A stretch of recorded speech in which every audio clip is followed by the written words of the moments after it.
মাৰি দিওঁ আমি মাৰক কিমান মাৰিব আমি পুলিচৰ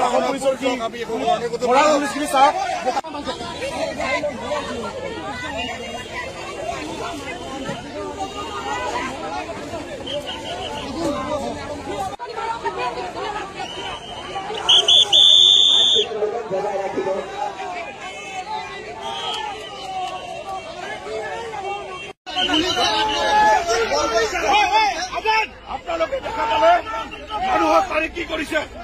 আজি গণতান্ত্ৰিকভাৱে এই আমি চিন্তা জনাইছো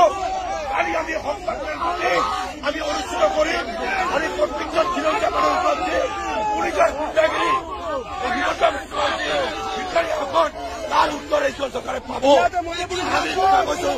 আজি মহিলা পুলিচকে আজি মহিলাক মাৰি মাৰি পকৰাই দিছে এই হিটলাৰী শাসন আৰু ধুবুৰী জিলা প্ৰশাসনক আমি ধিক্কাৰ জনাইছো ধুবুৰী জিলা প্ৰশাসনৰ এগেইনষ্টত প্ৰগ্ৰাম ঘোষণা কৰা হ'ব।